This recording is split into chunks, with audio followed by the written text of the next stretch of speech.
Good morning, everyone, and thank you for joining us. I'm pleased to be joined today by the Speaker and my fellow chairs to announce the introduction of the Protecting Our Democracy Act. In introducing this landmark bill, the House is taking another vitally important step in our determination to protect our democracy.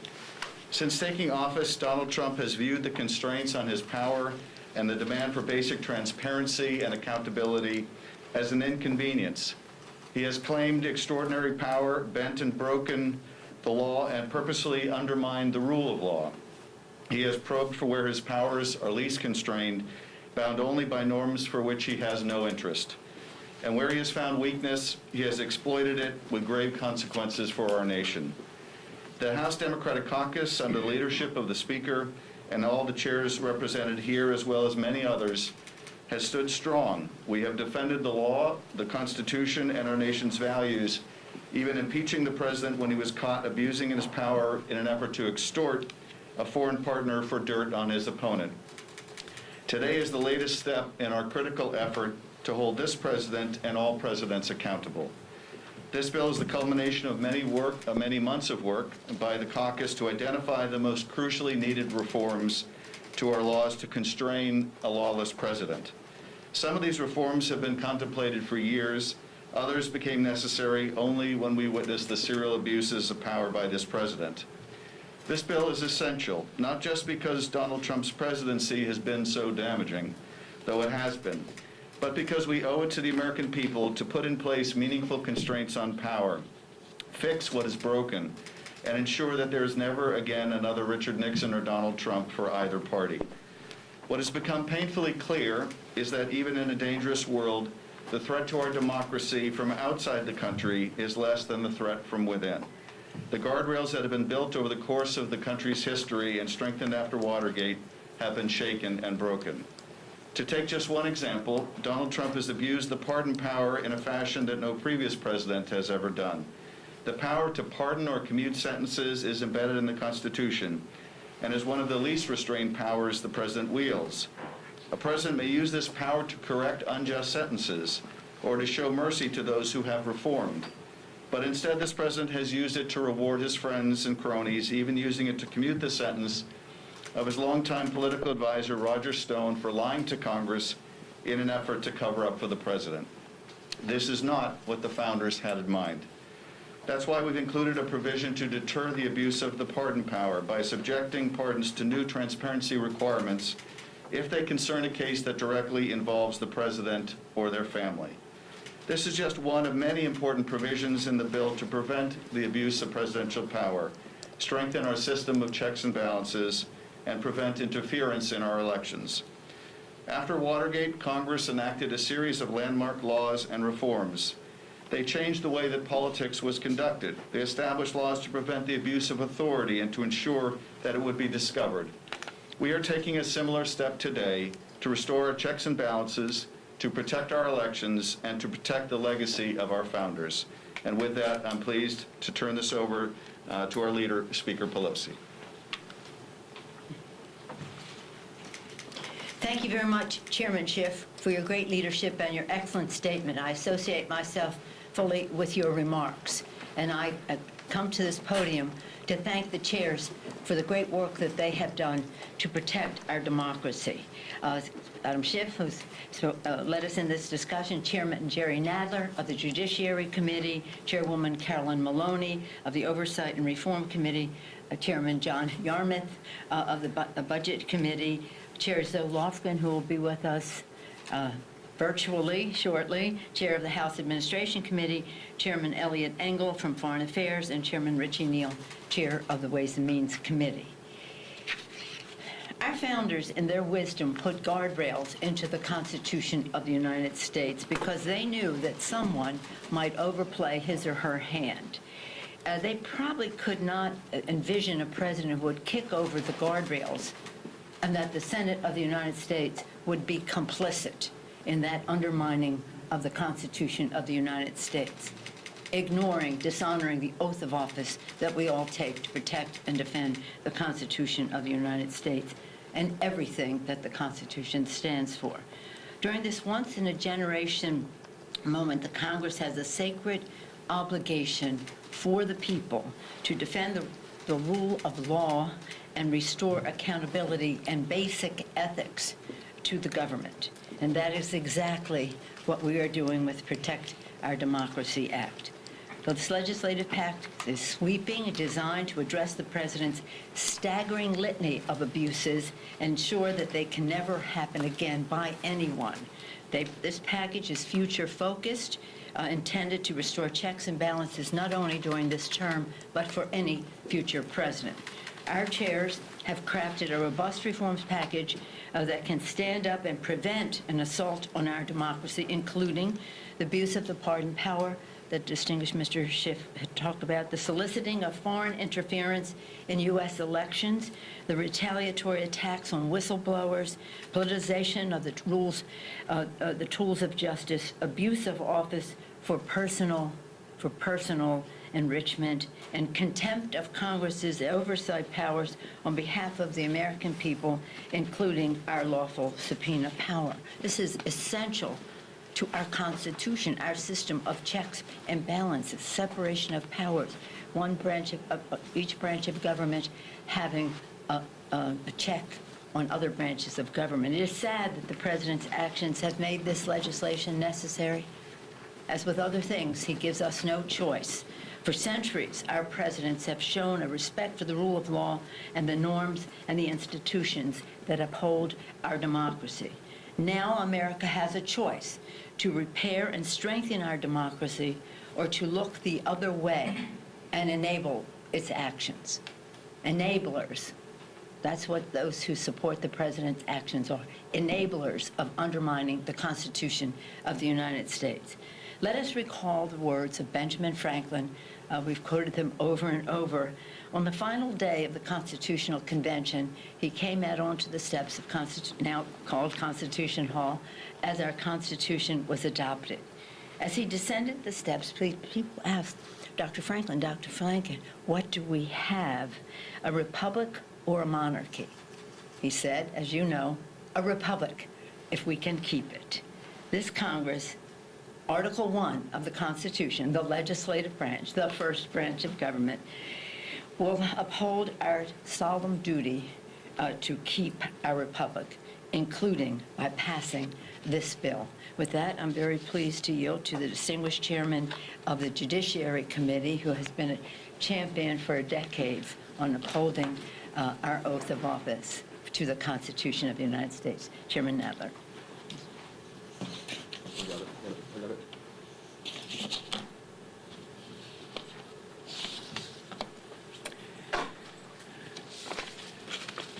I want to thank Speaker Pelosi, Chairman Schiff, and the other distinguished chairs for their leadership in putting together the critical set of reforms contained in the Protecting Our Democracy Act. The Trump administration has exposed certain holes in the fabric of our democracy by engaging in conduct that was once unthinkable. For example, the administration has defied congressional subpoenas time and again in investigations on topics ranging from manipulation of the census to obstruction of justice, and even during the impeachment process. Not only has this administration refused to produce documents, it has also ordered witnesses to refuse to appear altogether on the ground that they are supposedly immune from subpoenas. In fact, just this past Monday night, I received a letter from the Justice Department informing the Judiciary Committee that it will now categorically refuse to send key officials to our hearings because Attorney General Barr did not like the questions he was asked during his appearance before the committee in July. And when Congress is sued to enforce its rights in courts, we have been forced into a years-long process that may enable the administration to simply run out the clock. It has been more than a year since we sued to compel testimony from Don McGahn, the primary source of the Mueller report's detailed examination of the president's pattern of obstruction of justice. That case continues to work its way through the courts. Similar delays have greeted lawsuits for related grand jury materials, for President Trump's financial records, and for other important information critical to our oversight work. That is why the Protecting Our Democracy Act incorporates Congresswoman Madeleine Dean's bill, which provides an expedited, streamlined process for the House and Senate to enforce the subpoenas in the courts and to ensure that we can conduct proper oversight. We have also witnessed brazen efforts by the administration to undermine the rule of law by interfering with pending cases at the Department of Justice on matters that directly implicate the president. Whether it was the Roger Stone sentencing, the Michael Flynn prosecution, or the Russia investigation, the White House has threatened, bullied, and intimidated the department into doing the president's personal bidding. That is why the legislation includes the first ever requirement that the Attorney General maintain a log of certain contacts with the White House for review by the Inspector General and, if necessary, by Congress. This builds on the legislation Chairman Jeffries has led this Congress. When the nation's founders wrote the Constitution, they stood fast to a key principle, that the executive must be accountable to Congress, to the people, and ultimately to the rule of law. It is vital that we reassert this important principle. I am proud to join my colleagues in introducing the Protecting Our Democracy Act so that we may restore these and other checks and balances that are so fundamental to our democracy.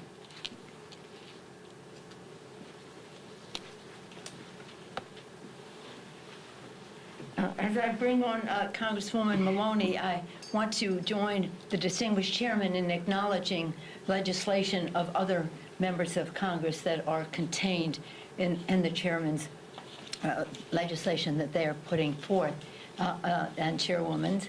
And I also want to acknowledge Maxine Waters is doing some very important work on this subject, not part of this package, but part of preserving our democracy. With that, I'm pleased to yield to the distinguished chairwoman of the Government Reform and Oversight Committee, Madam Chair Carolyn Maloney.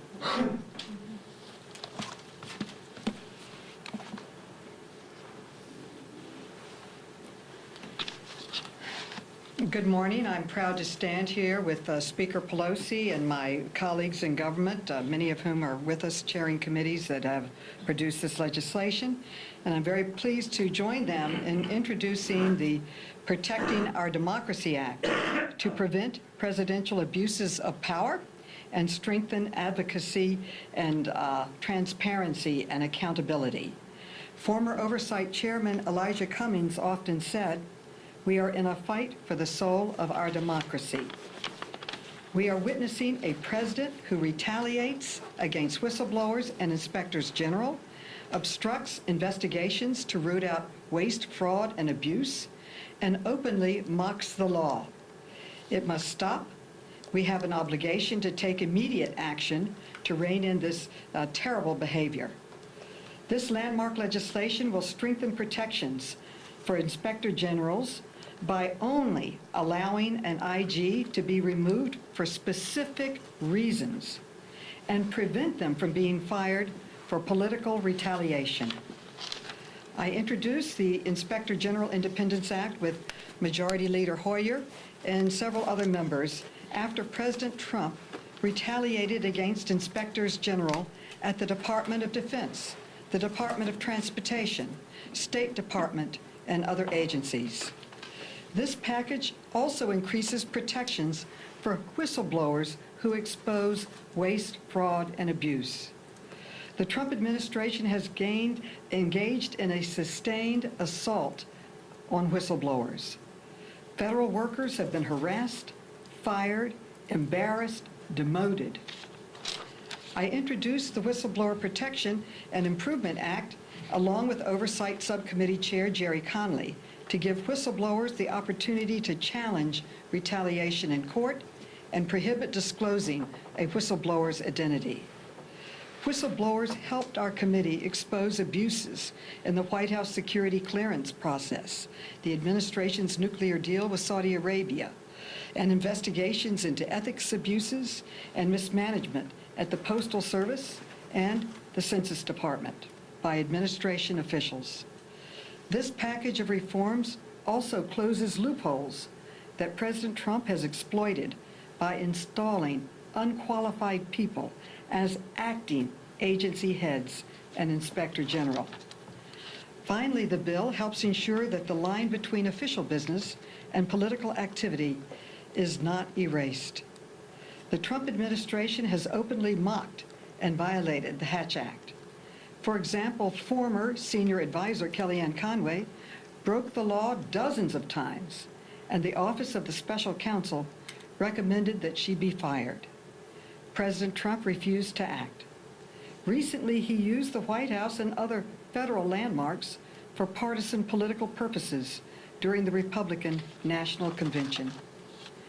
White House Chief of Staff Mark Meadows said, and I quote, "Nobody outside the Beltway really cares about the Hatch Act," end quote.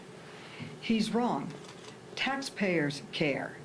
They expect their money to be used for legitimate government activities and not for partisan political campaigning.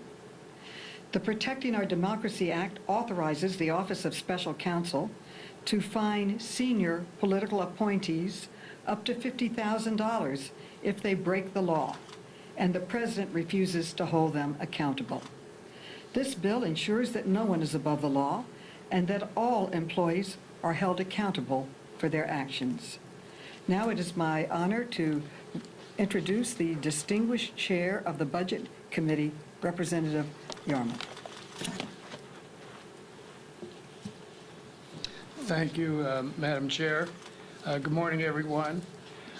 There is perhaps no clearer intent of the framers of the Constitution than that the Congress of the United States should have the power of the purse, the power to decide how to raise and spend the people's money. That is the sole prerogative of the Congress.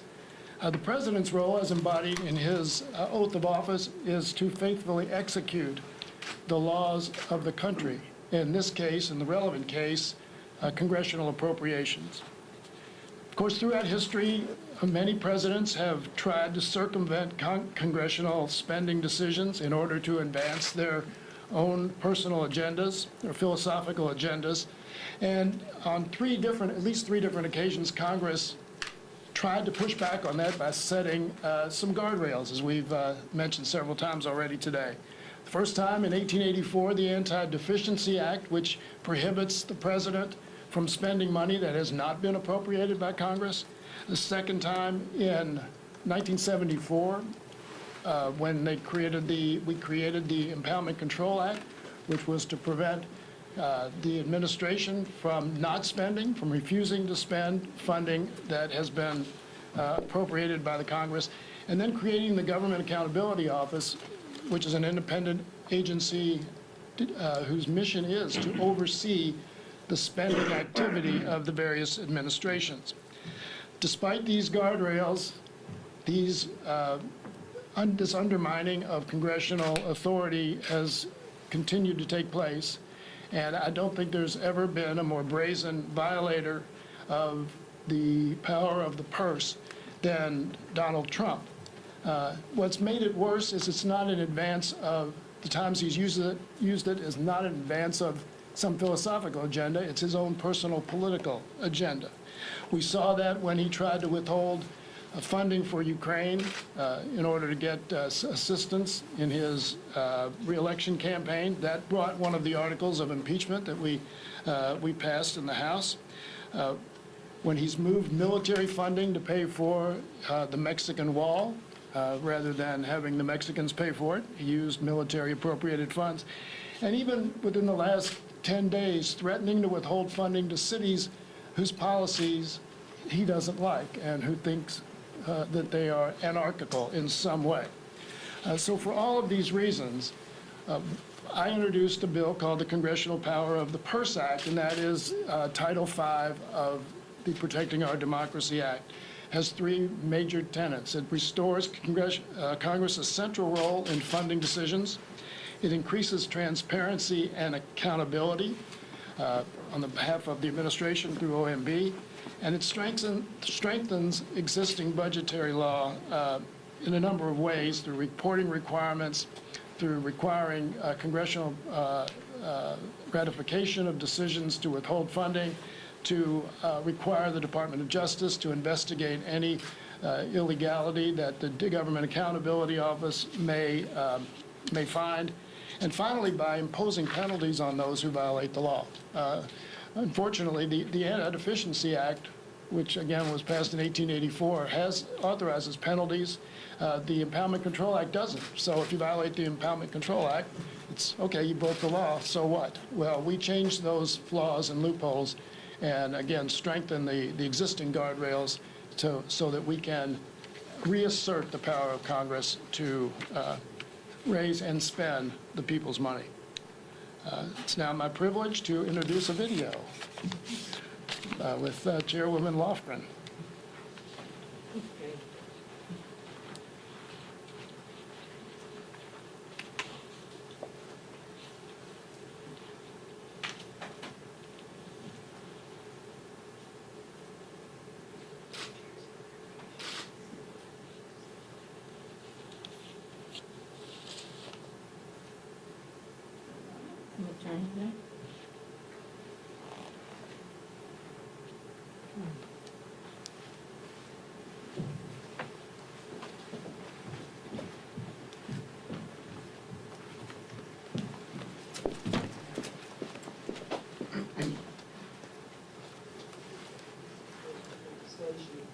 The reforms set forth in this bill weren't what many of us set out to achieve in Congress, but after 4 years of the most corrupt presidential administration in modern history, they've become urgently needed. Many years ago, I worked on the staff of my predecessor, Congressman Don Edwards.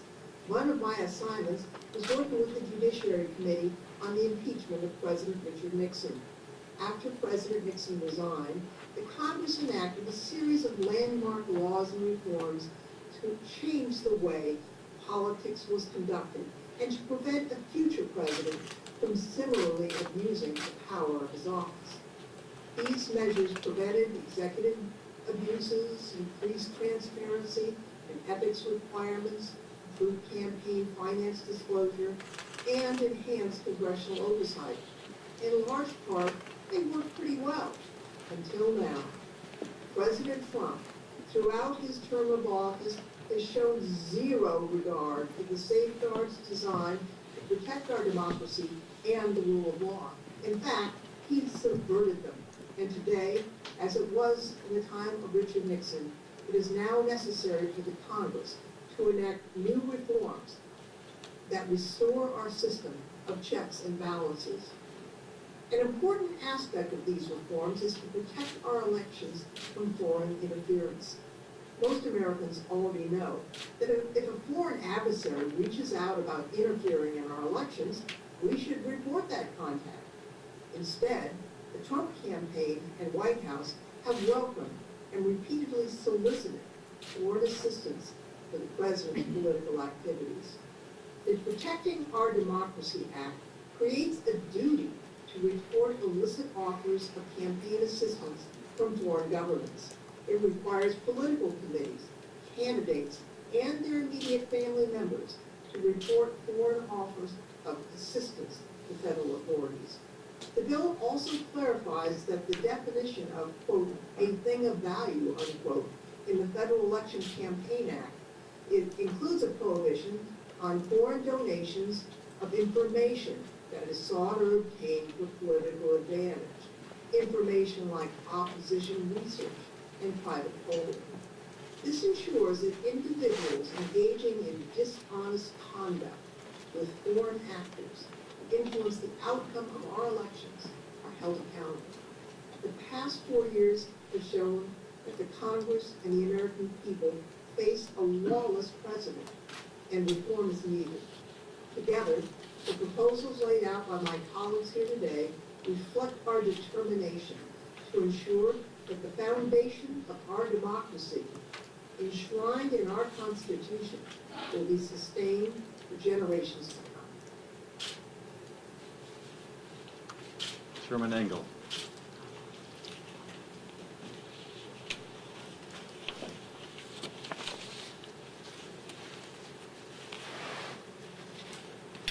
Let me first of all thank the distinguished speaker and my fellow chairs.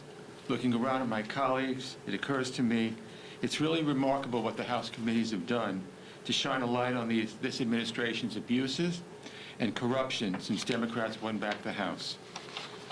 Whether it was the president's obstruction of the investigation into the Trump-Russia scandal, the firing of independent inspectors general, the administration's mishandling of the pandemic, the mistreatment of career public servants, or, of course, the corruption of our foreign policy that led to the president's impeachment, House Democrats have worked tirelessly to demand accountability.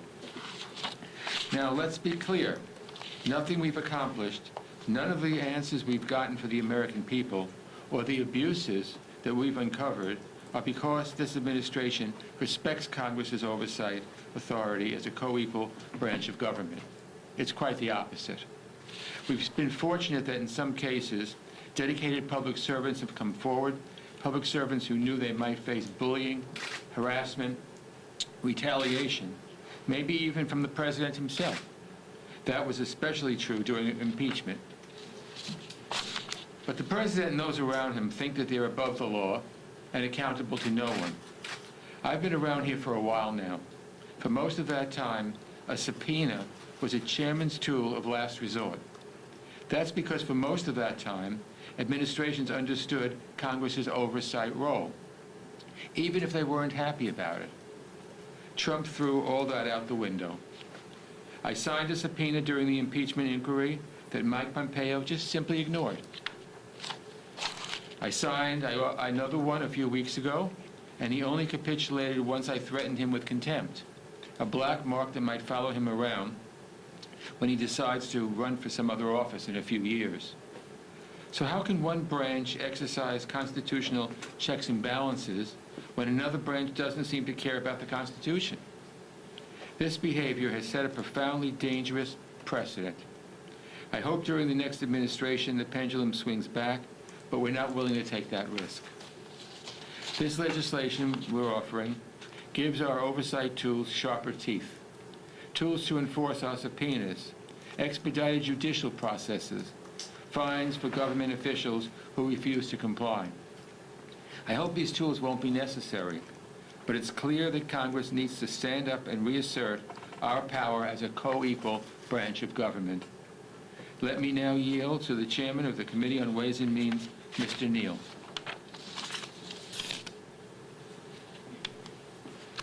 Oh, sorry. Thank you. Thanks to the Speaker, and thanks to our fellow chairs for bringing us to this moment. Our founders very wisely established a system of checks and balances to prevent against abuses of power and to ensure the federal government executes the will of the people. The concept is as old as Magna Carta.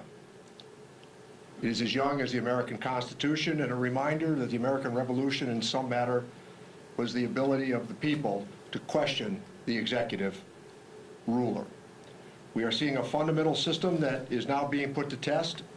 President Trump and the administration have sought to evade accountability and to eliminate transparency. There is a sound reason that in Article 1 of our Constitution that Congress is mentioned as the first branch of government, as a co-equal branch of the government. And our ability to conduct oversight is a critical component of legislating. Over and over again, the Trump administration has sought to impede that vital work. The obstruction of our efforts to ensure that proper and responsible administration of federal laws and taxpayer dollars cannot and will not stand. The package that's being introduced today strengthens the critical protections that underpin our democracy. One issue that some of my colleagues have touched upon that I also want to emphasize and reinforce is the role of the congressional subpoena. Congressional subpoenas are not requests that recipients can easily brush aside. They are indispensable as a tool that this body uses to investigate potential wrongdoing and inform our legislative work and to prevent future abuses. Today's legislation, the Protecting Our Democracy Act, strengthens the enforceability of congressional subpoenas and underscores that compliance and remains not simply an option. The rule of law applies to every single person in this country, including the President and members of the administration. We are here today to reinforce and to reiterate our commitment to the law and our belief in the fundamental tenets of our democracy and our duty to ensure that government remains accountable to the American people. Adam?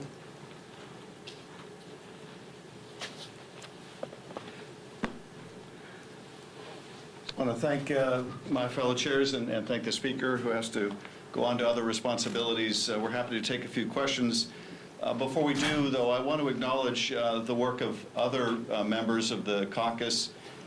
This package is a cumulative work product of a great many of our members.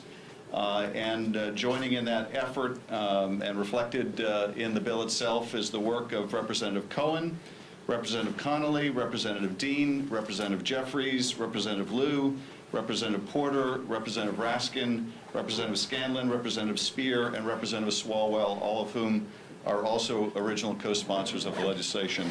And with that, we'd be happy to respond to your questions. Yes? Are there plans to bring up this package in this Congress or wait until next year? It will depend on the availability of legislative time. I would hope that we can bring up the package this year, but I think our expectation is whether we can bring it up this year or not, it is unlikely to move through a Senate which has, under Senator McConnell's leadership, been a willing accomplice to many of the President's actions that have broken down these very democratic guardrails and institutions. So we're not terribly optimistic, but I will say this. I think these reforms will have bipartisan support next year in a new administration, when my GOP colleagues will not want to see a Democratic president do half the things of the current president. So while I don't expect to see GOP support in the Senate this year, I do expect these reforms will enjoy bipartisan support in the future. Yes? Presidential candidate Joe Biden has said that he opposes packing the court. Do you agree with him? Well, the issue on the Supreme Court goes beyond the scope of anything in this package. So I will leave it to the Senate counterparts to address that issue. But I will say this. The package does seek to address one of the same problems, which is the degradation of our democracy over the last 3.5 years, is not the work of the president alone. Donald Trump could not have accomplished what he has in terms of undermining our democracy without the willing help of GOP partners in the Senate. Our system, our Constitution, requires two parties to defend the institutions of the Congress, and that includes a co-equal branch of government, the Supreme Court and the courts. If the Senate is going to violate its own rules, if Senator McConnell is going to violate the rule that bears his own name and stack the court in the last few weeks before the election, that will be something that the Senate will have to remedy and is beyond the purview of this package. Any other questions? And Burisma from Senator Johnson Company in the Senate. I've had a chance to read the press reporting of it. And, you know, all I can say is the Kremlin, I'm sure, is very pleased. After all, this advances a narrative that has its origins in the Kremlin and has been propagated by Kremlin agents in Ukraine like Andrei Derkach. More than that, as Senator Johnson has repeatedly admitted, the point of the report is a political one, to have an impact on the election. And the idea, again, that taxpayer resources are used for a political purpose is something that we address in our Hatch Act provisions in this bill. But of course, if you have willing members of the Senate who are using taxpayer resources to advance a Kremlin-originated smear, there's little we can do if senators are willing to participate in that. Any further questions on the bill? Yes. Have you had any discussions with Vice President Biden or anyone on his team about whether or not he would endorse something like this? So you're framing this as a reassertion of congressional power, but another way to look at it might be, in some people's eyes, the erosion of executive power. Is there any pushback from them that perhaps you're stealing their power just as they might take the White House? You know, I think the Vice President has spoken repeatedly about the priority that he places on restoring our democratic institutions, restoring our system of checks and balances. So while we haven't discussed the provisions of this bill, I think he is very supportive of the concept underlying this legislation, that we need to restore accountability and transparency. We need to strengthen the guardrails of our democracy. And I know he has criticized a lot of the actions that this bill seeks to protect against. So we look forward to working with the Vice President in what we hope and expect will be a new administration to make this law and make sure that no president can again violate the rule of law the way the current president has. And how quickly would you want to bring it up next year under a President Biden? Is this a 100 days issue? Well, I view this as a natural sequel to H.R. 1, the package of reforms designed to strengthen our franchise. The foundational right of our democracy is the right to vote. And so H.R. 1, very squarely addresses efforts to suppress the vote, disenfranchise communities of color, gerrymandering in the different states, dark money in elections. This, I think, is a natural follow-on to that, in that it tries to protect our democratic institutions whose foundation has been laid by that vote. Let me invite my colleagues, why don't we take the last question? I'll invite my colleagues to respond to any of the questions that have been raised thus far. Yeah, just to jump off of that, Vice President Biden did speak with the Senate Democratic Caucus last week. Have there been any conversations with the overall House Democratic Caucus about what the relationship between President Biden and a House Democratic Caucus would be should he win the presidency? Has there been any general conversations about it? Not that I'm privy to, but that doesn't mean that isn't happening. But with that, let me invite my colleagues if they would like to add on to any of the comments or questions that we've heard from the press. Let me step aside.